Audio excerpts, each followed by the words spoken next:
Good morning students. आज हम करने जा रहे हैं स्टैक्स।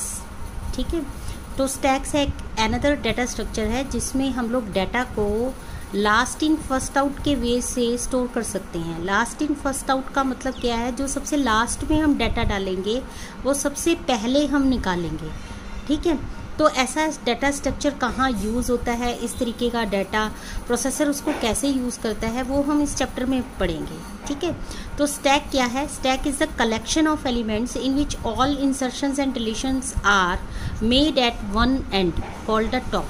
मतलब इसमें इंसर्शन और डिलीशन एक ही एंड से होगी, एक ही जगह से आप लोग इंसर्ट कर सकते हैं और एक ही जगह से आप लोग डिलीट कर सकते हैं, और जहाँ से आप इंसर्शन और डिलीशन कर सकते हैं उसको बोलते हैं हम स्टैक का टॉप। ठीक है, जैसे ये एक स्टैक है प्लेट्स का। ठीक है, इसमें जो हम सबसे लास्ट में प्लेट डालेंगे वो सबसे पहले निकालेंगे। ये देखिए सबसे लास्ट में ये प्लेट डली है, इसी को ही हम सबसे पहले निकालेंगे। तो सबसे लास्ट में हम कहाँ डाल रहे हैं? इसके टॉप पर। और सबसे पहले कहाँ निकाल रहे हैं? इसके टॉप से। ठीक है, तो स्टैक में टॉप एक ऐसा वेरिएबल है जहाँ से हमें पोजीशन का पता चलता है कि किस पोजीशन से हमें एलिमेंट को इंसर्ट करना है और किस पोजीशन से हम एलिमेंट को डिलीट करेंगे। तो इसका मतलब क्या है? That is the new elements are inserted at the top of stack and the elements are also deleted from the top of the stack as well। ठीक है, तो इसको हम क्या बोलते हैं? Last in first out structure. ठीक है, तो इसी स्ट्रक्चर को फॉलो करते हुए मैं आपको दिखा रही हूँ। ठीक है, जैसे ये है मेरे पास लीफो स्ट्रक्चर। ठीक है, ये हमने एक एरे क्रिएट किया, लेकिन ये एरे काम कैसे करता है कि इस एरे के अंदर हम एलिमेंट जो सबसे लास्ट में डालते हैं वही सबसे पहले निकल सकता है। ठीक है, और इस चीज़ का, इसकी पोजीशंस का ख्याल कौन रखता है? एक स्पेशल वेरिएबल होता है टॉप। जब हमारे पास स्टैक जो है वो एम्प्टी होता है तब टॉप की वैल्यू होती है -1। ठीक है, ध्यान रखना, जब हमारे पास स्टैक एम्प्टी है तब हमारे पास टॉप की वैल्यू होती है -1। सपोज कीजिए हम इसमें 10 डालना चाहते हैं। ठीक है, तो 10 कहाँ डलेगा? 10 डलेगा टॉप पोजीशन पर। तो जब भी हम कोई नई वैल्यू इंसर्ट करते हैं तो पहले टॉप इंक्रीमेंट होगा तब वैल्यू डलेगी। तो टॉप को हमने इंक्रीमेंट किया, टॉप हो गया 0, -1 + 1 दैट इज़ 0। तो 0 पोजीशन पर हमने 10 को डाल दिया। अब हम 20 डालना चाहते हैं, टॉप को फिर से इंक्रीमेंट करेंगे, टॉप हो गया 1 और 1 पोजीशन पर हम 20 डाल देंगे। ठीक है, और इसी तरीके से अगर हमने 30 डालना है तो टॉप को फिर से इंक्रीमेंट दिया, हमने 2 कर दिया। ठीक है, और टॉप की सेकंड पोजीशन पर हमने डाल दिया 30।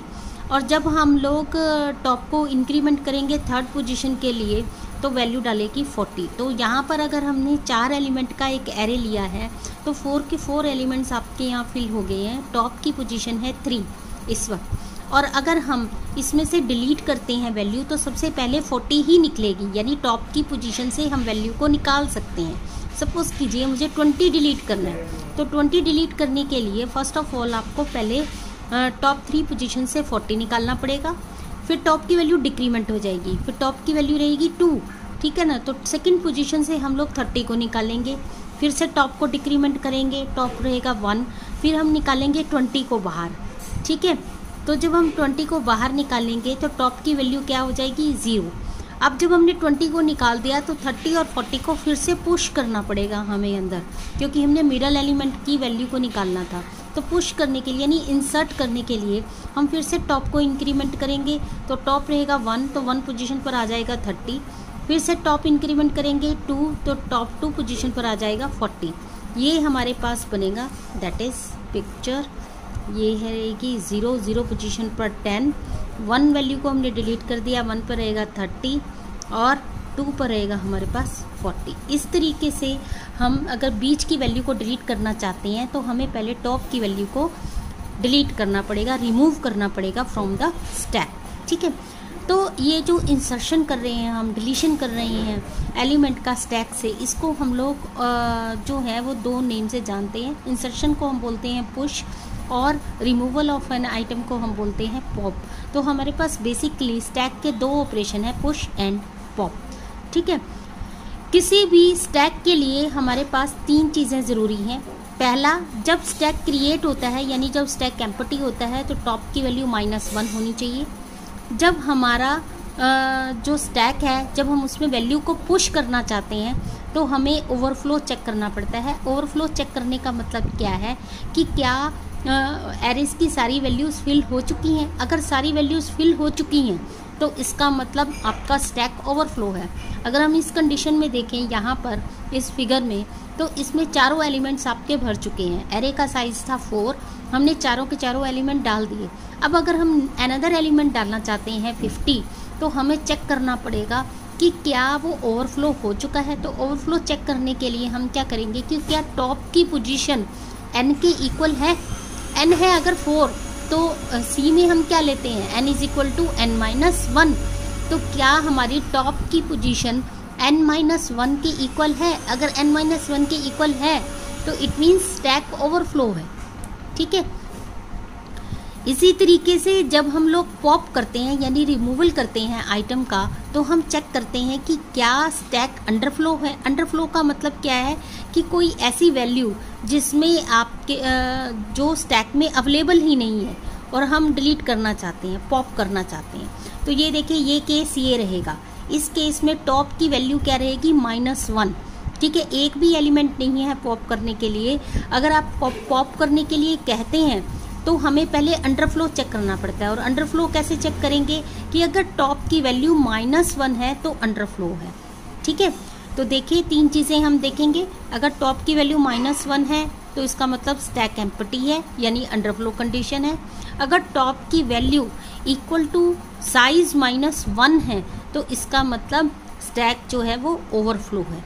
ठीक है, तो हम लोग पुश एंड पॉप का एल्गोरिदम करेंगे। तो पुश के एल्गोरिदम में देखिए हमें किन किन चीज़ों की ज़रूरत पड़ेगी। एक एरे जो कि मैक्सिमम पोजीशन हम लेंगे, उसका मैक्सिमम साइज़ लेंगे। ठीक है, टॉप वेरिएबल लेंगे जो कि टॉप एलिमेंट का जो वैल्यू है वो स्टोर करके रखेगा। आइटम जो वैल्यू आप इंसर्ट करना चाहते हैं, एंड वो आपकी वैल्यूज़ जो कि हम यूज़ करना चाहते हैं मैक्सिमम स्टैक में से। आई हमारे पास रहेगा काउंटर, जिससे हम लोग स्टैक की वैल्यूज़ को प्रिंट करवा सकते हैं।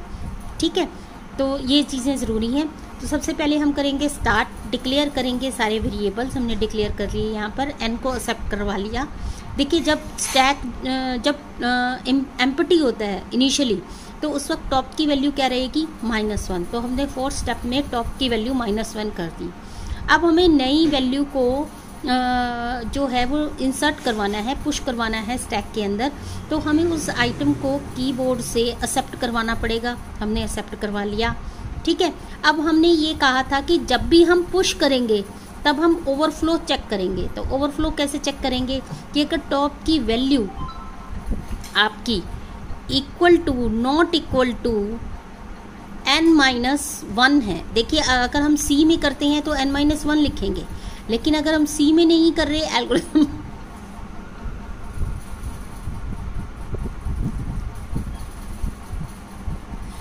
सॉरी, अगर हम उसको एल्गोरिथम में लिखेंगे, हाँ जी, तो हम इसको अगर एल्गोरिथम में चेक करेंगे तो टॉप को हम चेक करेंगे that is not equal to n। अगर वो n के इक्वल नहीं है यानी मैक्सिमम नंबर्स के इक्वल नहीं है, तो हम टॉप की वैल्यू को पहले इंक्रीमेंट करेंगे, फिर स्टैक के टॉप पोजीशन पर आइटम को डाल देंगे। ये देखिए 3 चीज़ें ज़रूरी हैं।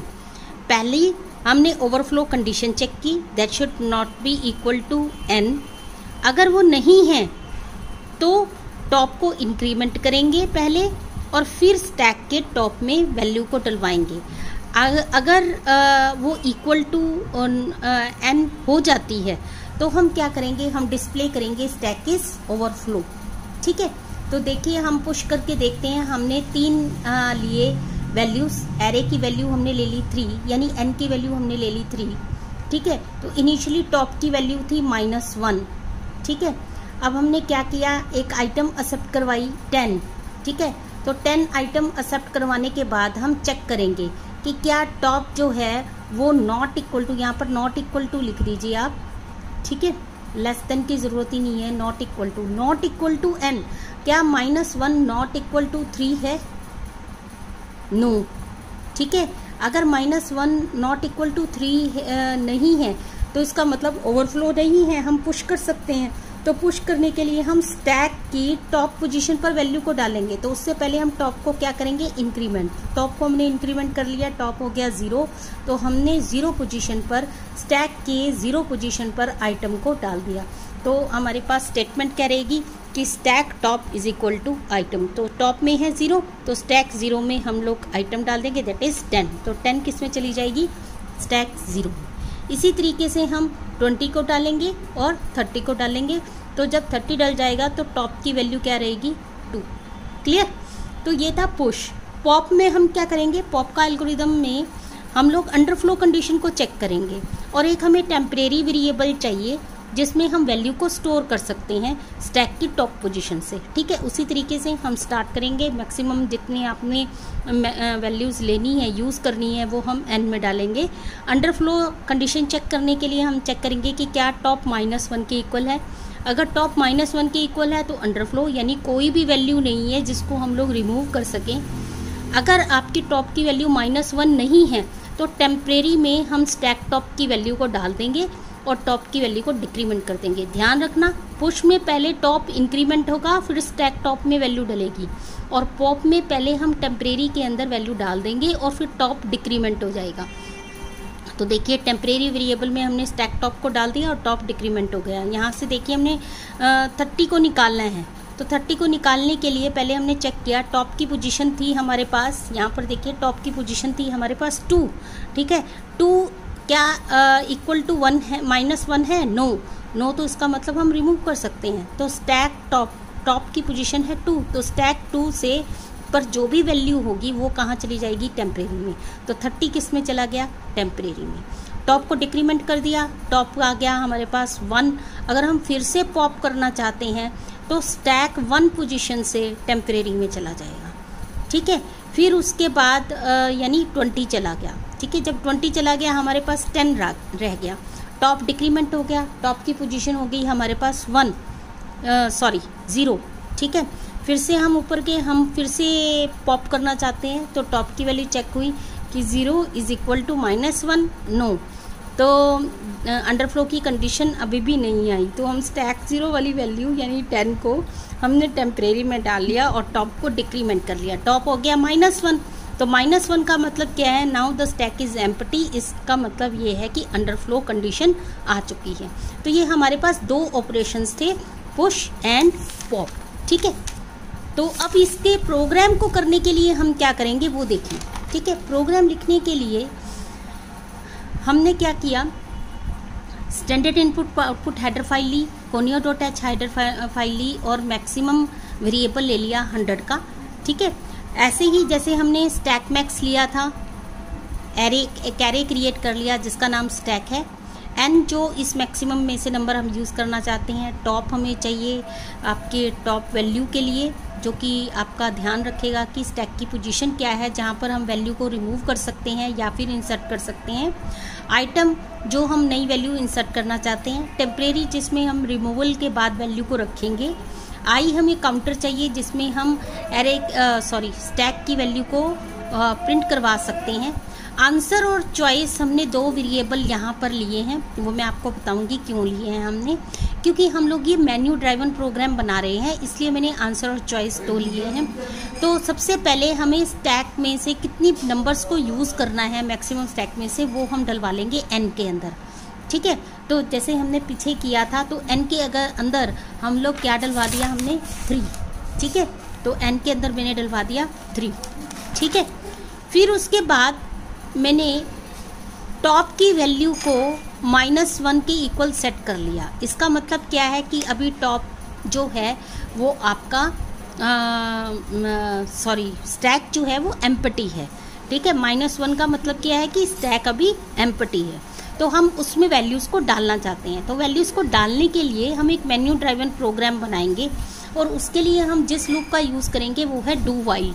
डू वाइल लूप का मतलब क्या है कि वंस टाइम आपकी स्टेटमेंट्स प्रिंट होंगी ही होंगी।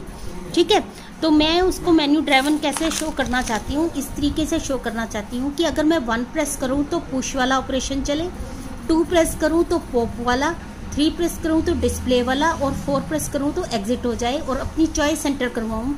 चॉइस के अकॉर्डिंग ही आपका जो एक्शन है वो परफॉर्म हो। तो इसके लिए सबसे बेटर ऑप्शन है स्विच के स्टेटमेंट लेना। ठीक है, अगर तो मैं इसको लिखती हूँ कि if value is equal to 1 तो पुश वाला एल्गोरिदम लिख दूँ, if value is equal to 2 तो पॉप वाला प्रोग्राम लिखूँ। तो इफ एल्स यूज करने की बजाय, नेस्टेड इफ एल्स यूज करने की बजाय हम लोग स्विच के स्टेटमेंट लेंगे, जो कि इसको बड़े प्रोफेशनली ढंग से हम इसमें यूज करते हैं मेन्यू ड्राइवन प्रोग्राम्स में। ठीक है, तो हम इस तरीके से लिखना चाहते हैं। इस तरीके से लिखने के लिए हमें प्रिंटफ स्टेटमेंट्स देनी पड़ेंगी डू वाइल लूप के अंदर।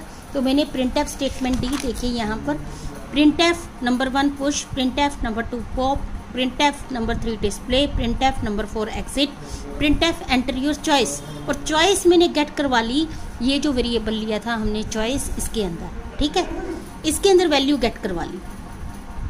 ठीक है, और इस चॉइस को हमने चेक कर लिया स्विच के स्टेटमेंट के थ्रू। अगर हमारी जो है वो चॉइस 1 है तो इसका मतलब केस 1 है। तो केस 1 क्या है? पुश का। तो जो पुश वाला एल्गोरिदम लिखा है हमने, वो हम कहाँ अप्लाई कर देंगे? केस 1 में। देखिए पुश में क्या है आपके पास, पुश के अंदर हम लोग एक्सेप्ट करवा रहे हैं आइटम को। ठीक है, ये वाला हमने कॉमनली ले लिया, ये भी कॉमन ले लिया। 4 स्टेप से हम पुश कर रहे हैं, तो 4 स्टेप से हमने जो है ये भी हमने कॉमनली कर लिया कि टॉप को -1 हमने दे दिया। 5th स्टेप से हमने आइटम को डलवाना है। तो हमने आइटम को डलवाने के लिए क्या करेंगे? प्रिंटफ और स्कैनफ स्टेटमेंट का यूज़ करेंगे। Enter the value to be inserted, scan करेंगे at the address of item. तो आइटम में सपोज कीजिए मैंने डाल लिया 10। ठीक है, तो टॉप की वैल्यू है -1, n है मेरे पास इस वक्त 3, स्टैक वेरिएबल है, तो मेरे पास पोजीशन क्या रहेगी? ये रहेगी कि इस वक्त टॉप जो है वो है -1 और 3 वैल्यूज़ हम इसमें डाल सकते हैं, 1 2 3। ठीक है, और 10 में डलवाना चाहती हूँ। ठीक है, 10 डलवाने के लिए ये देखिए पहले मुझे ओवरफ्लो चेक करना पड़ेगा। तो यहाँ पर मैं लिख देती हूँ that is top should be not equal to n-1, ये आएगा। अगर टॉप जो है वो n-1 के इक्वल नहीं है, ठीक है, तो टॉप की वैल्यू है -1 और n क्या है? 3 -1 2, तो -1 जो है वो 2 के इक्वल नहीं है। तो इसका मतलब हम लोग वैल्यू को डाल सकते हैं। तो वैल्यू को डालने के लिए हम पहले टॉप को इंक्रीमेंट करेंगे। टॉप हो गया -1 + 1 दैट इज 0, टॉप में आ गया 0 और स्टैक 0 पर हमने आइटम को डाल दिया। तो देखिए स्टैक 0 पर हमारे पास यहाँ ये है स्टैक एरे और इसकी ये वैल्यू है 0, यहाँ पर डल जाएगा 10। तो स्टैक 0 पर हमने डाल दिया 10। ठीक है, तो इस तरीके से हमारा ये केस 1 चला। और अगर हमारे पास टॉप जो है वो n-1 के इक्वल हो जाता है तो उस वक्त एल्स कंडीशन चलेगी, स्टैक एंड ओवरफ्लो। हम कोई भी वैल्यू पुश नहीं कर सकते। यहाँ पर हमने केस 1 को ब्रेक किया है और ये है हमारे केस 1 का एंड। ठीक है, केस 2 यानी अगर हम 2 प्रेस करते हैं तो पॉप चले। तो पॉप के लिए हम क्या करेंगे? पहले हम लोग अंडरफ्लो कंडीशन को चेक करेंगे कि क्या टॉप की वैल्यू -1 के इक्वल है, तो प्रिंट करते स्टैक ओवरफ्लो। एल्स टेम्परेरी में हम स्टैक टॉप की वैल्यू को डाल लेंगे और टॉप को डिक्रीमेंट कर देंगे। ये हो गया एल्स का एंड, ब्रेक, और उसके बाद केस 2 का एंड। केस 3 में हम क्या कर रहे हैं? डिस्प्ले करवा रहे हैं वैल्यू को। देखिए डिस्प्ले कैसे होगा? डिस्प्ले भी उसी तरीके से होगा जैसे आप लोग रिमूवल करेंगे। हमारी जो स्टैक की वैल्यू है वो इस तरीके से प्रिंट होगी कि टॉप 2 पोजीशन पर 30, टॉप 1 पोजीशन पर 20, टॉप 0 पोजीशन पर 10। तो हमें जो काउंटर है उसको इनिशियलाइज करना पड़ेगा टॉप से। ठीक है, तो हमने यहाँ पर क्या किया? टॉप से इनिशियलाइज कर लिया आई को, क्योंकि हायर वैल्यू से इनिशियलाइज किया है इसलिए कंडीशन में ग्रेटर देन चेक होगा, और ग्रेटर देन है और हायर पोजीशन से इनिशियलाइज किया हुआ है इसलिए इंक्रीमेंट की जगह हम क्या देंगे? डिक्रीमेंट। ठीक है, तो टॉप पोजीशन की वैल्यू को हम लोग कौन देख रहा है यहाँ पर? I variable. तो स्टैक आई की पोजीशन सबसे पहले प्रिंट होगी, यानी स्टैक 2 की। स्टैक 2 पर था 30, ऊपर गया, आई डिक्रीमेंट हुआ, क्या रह गया? स्टैक 1। तो स्टैक 1 की वैल्यू प्रिंट होगी 20, फिर स्टैक 0 की वैल्यू होगी आपके पास 10 और उसके बाद आपके पास जो है कंडीशन आपकी फुलफिल नहीं होगी और आप लूप से बाहर आ जाएंगे। This is called as a display. और डिफॉल्ट में हम डाल देंगे एग्जिट फंक्शन, जो कि आपका 4th ऑप्शन होगा। हाँ, अब उसके बाद हमने एक एक बार चॉइस कर ली। अब मान लीजिए आप बार बार पुश पॉप करना चाहते हैं, ठीक है, तो ये जो डूल लूप है मैंने इसीलिए डलवाया है, ताकि आप लोग अगर बार बार पुश पॉप या डिस्प्ले करवाना चाहते हैं तो हम बार बार इसके अंदर आ सकें। ये सारी वैल्यूज़ हम, ये जितनी भी हमने स्टेटमेंट्स लिखी हैं, इनको हम रिपीट कर सकें, ठीक है। तो वंस टाइम तो हमने रिपीट करनी थी, लेकिन हम फिर से अगर रिपीट करना चाहते हैं तो उसके लिए हम लोग ने क्या लिया है, आंसर वेरिएबल, और वो हम गेट करवा लेंगे यहाँ पर printf scanf फंक्शन के थ्रू। Do you want to continue, press 1 for yes, ठीक है, और उसको मैंने आंसर वेरिएबल में ले लिया। अगर आंसर रहेगा 1 तो यहाँ पर चेक हो जाएगा वाइल लूप के अंदर, while answer is equal to 1। अगर सपोज कीजिए मैंने 1 डाल दिया आंसर के अंदर, तो यहाँ पर ये ट्रू हो जाएगा। ट्रू होते ही ये वाइल डू के स्टार्टिंग में चला जाएगा और यहाँ से फिर से आपकी सारी स्टेटमेंट फिर से रन होंगी। अगर आप 1 प्रेस करते हैं तो पुश में जाएंगे, और पुश में जाते ही ब्रेक हो जाएगा। ब्रेक होने पर फिर से आंसर में आ जाएगी यहाँ पर do you want to continue, yes. अगर आप अब की बार यस देते हैं, फिर से आप लोग मेन्यू ड्राइवन में आ जाएंगे। यहाँ पर आप देते हैं 4 एग्जिट, तो एग्जिट करेंगे तो आप लोग बाहर आ जाएंगे इस प्रोग्राम, क्योंकि एग्जिट फंक्शन का यूज़ क्या होता है कि वो लूप से बाहर चला जाता है, ठीक है, ठीक है। जो आपके पास ब्रेक है वो क्या करेगा, स्विच के स्टेटमेंट से बाहर लेकर आएगा, लेकिन जो एग्जिट फंक्शन है वो प्रोग्राम से बाहर आ जाता है, ठीक है। तो एग्जिट फंक्शन से हम लोग प्रोग्राम के बाहर आ जाएंगे। तो ये था आपका मेन्यू ड्राइवन प्रोग्राम। प्लीज़ आप इसको रन करके देखना, तो रन करेंगे तो आपको अच्छे से आउटपुट समझ में आएगी, ठीक है। Thank you very much.